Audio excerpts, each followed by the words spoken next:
Dwarfs Don't Die by Doro Boehme. I smear a slug of Nutella onto a halved Granny Smith.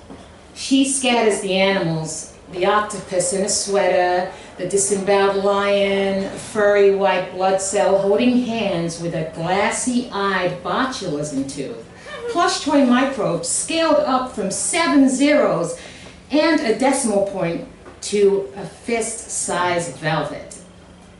They'll populate 7 hills and a forest, threaten Snow White but won't harm her.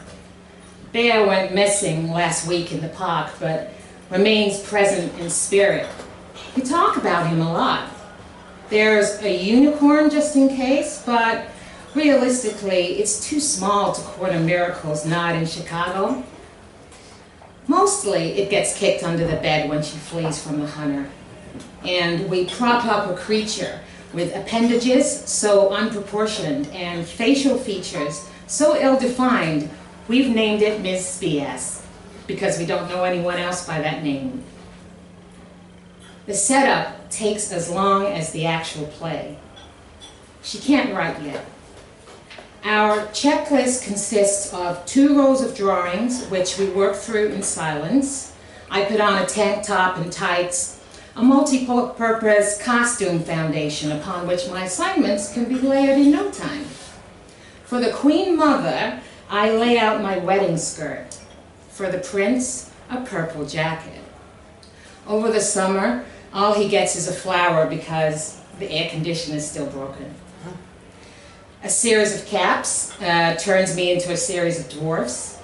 And over the winter, lost headwear grows in abundance along the bike path. Short-stemmed scarves hold up soggy gloves, their woolly fingers spread out like petals. What we find, we hang up on branches and let it dry. Harvest it later, if no one else does. Out comes the comb. The lace torn off an old bra, a knife, and a needle. In the meantime, she has dressed up in her own wedding gown from Goodwill. The bodice cut off, maybe blood, more likely wine stains. Hemmed in, but wide enough to accommodate 2 of her size. The skirt trails her and looks no less regal than anything Kate or Meghan would wear. 6 fabric rectangles stand in for dwarfed beds, and a towel for the 7th fits her size. Raw vegetables spill from the 7 small plates, and she'll eat from each one. There's no compromise. The chunks of cooked beets are for me, her liver, her heart. We've tried marshmallows dipped into cocoa, but beets simply look better. For the mirror, we found a glass shelf in the alley, prop it against the back door. And lastly, I prepare the final scene soundtrack. Rite of Spring makes us dance with abandon, in my case, over hot coals. She wants the music to sound creepy, chaotic, with moments where we can catch our breath. Penderecki works, or anyone else born cacophonous east of the Danube. If pressed for time, we take Rat-a-Tat's loud pipes, the version with lyrics. I've never heard this way before, I yelp while my feet get singed by balled up red paper. Since we last played, her cardboard coffin has been further embellished with glitter and the stickers she swiped from kindergarten. I was told in writing I'd have to admonish her for it. Additional drawings and newspaper clippings have been glued on and collaged over the loot. Most depict death, love, or both, with a bit of Cézanne in between because of his apples. Cut-out windows in the lid and the side panels are covered with cellophane. We've Googled funeral inspirations and looked at wicker, wool, and bamboo, but for us, this receptacle works best. It's as close to a glass coffin as we can get and allows the prince to fall in love with his idea of a dead girl's absolute beauty. to transform the apartment's stale city air and elevate it from old factory base camp to fairy tale wonder, I let her sprinkle drops of tea tree oil onto the carpet. The potions leaves, probably harvested by 7 gnomes somewhere in New Zealand. My laptop stays open in case questions arise midway through. We've looked up snow characteristics on the National Snow and Ice Data site and have combed through reports of diseases one can catch when fleeing through forests. If it's a tropical one, Princess and Hunter are threatened by mucosal leishmaniasis. That's why we added our flesh-eating plush toy microbes.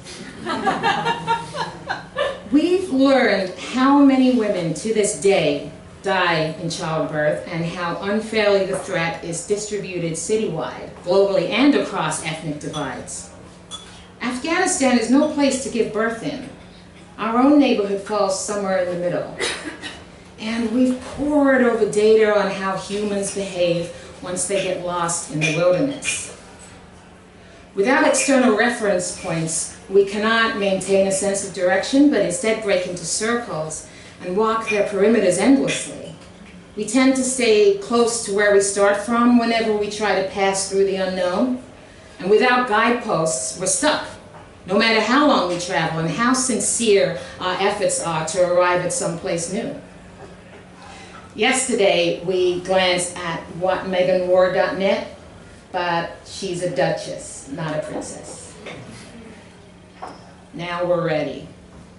I sit down, pick up my needlework, and look out the rear window.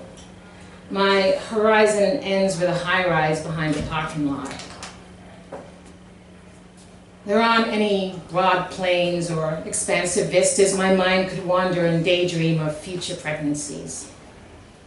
I'm a single mother, sewing on a button that went missing from the one winter coat she hasn't outgrown while she flutters around me, naked, arms raised, fingers twitching, a copper-colored snowstorm firmly keeping her eyes on the prize, which in this case is my right hand. No matter how often we play this, she simply cannot believe I will actually prick myself and let real blood drop on the floor. And there it comes, the red, the not quite white, and the brown vinyl window frame of our retelling the story. In the original, the color scheme is described as red, white, and black, like a Yemeni flag or the one from Trinidad and Tobago, but there aren't any mountains or forests in Chicago, just a small neighborhood park down the street and a few birds come spring. Within seconds, she morphs from blizzard to royal baby. I don't die yet because we play an early version of the tale, the one I grew up with, where it's the actual birth mother, not the stepmother, who gravely begrudges her offspring and readies herself for murder. There's one more version prior to that, where the king, not the queen, sits idle and longs for a daughter until he gets his wish granted. The child grows up by his side and crowds out the mother, rides next to him in the carriage's passenger seat, available to give him advice on how he can best steer his business. A bit like the current US president situation, but we don't talk about him.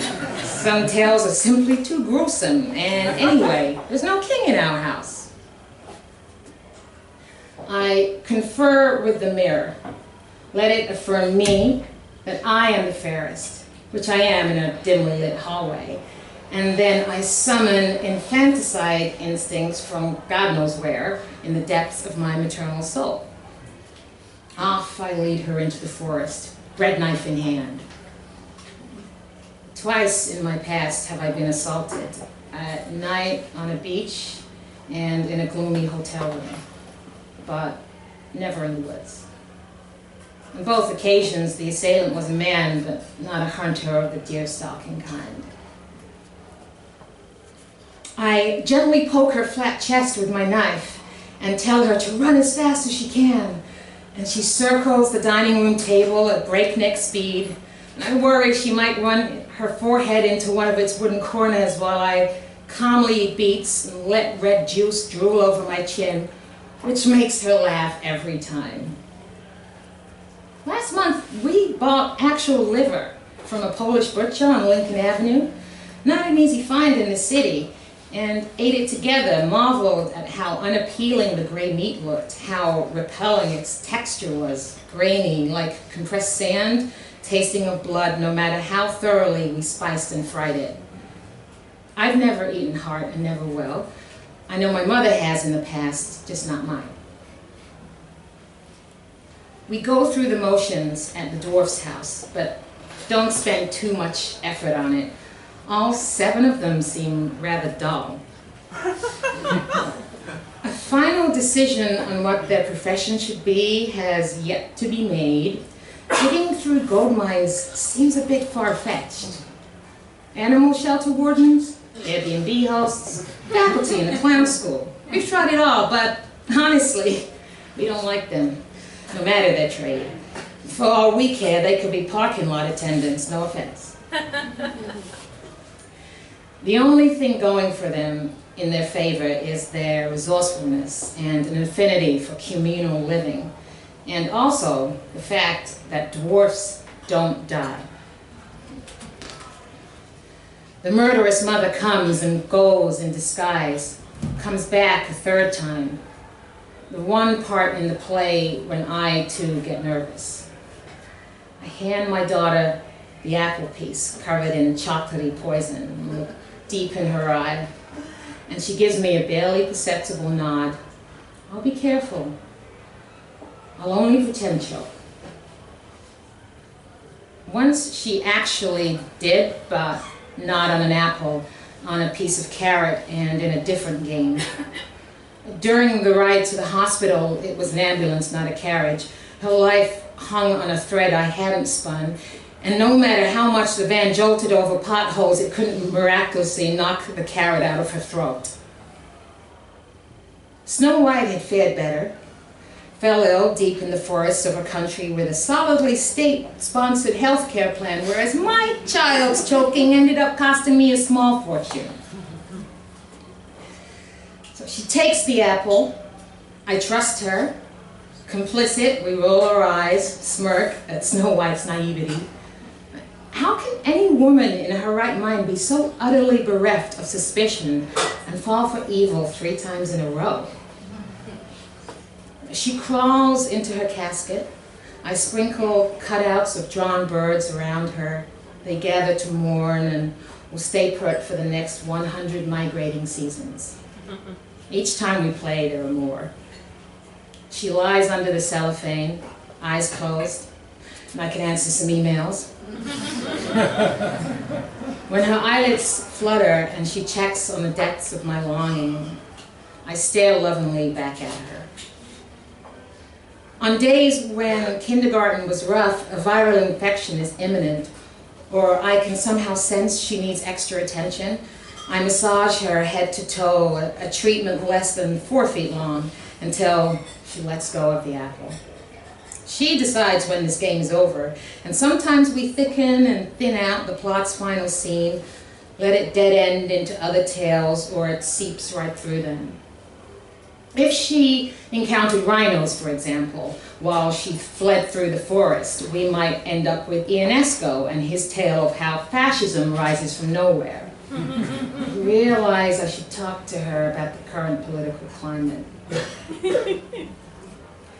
We bend the inevitability of the original story, and in the process, she learns the different types of waiting, sleep being one of them, and about how not to fall prey to temptation, and that a lack of shelter or friends can be synonymous with death.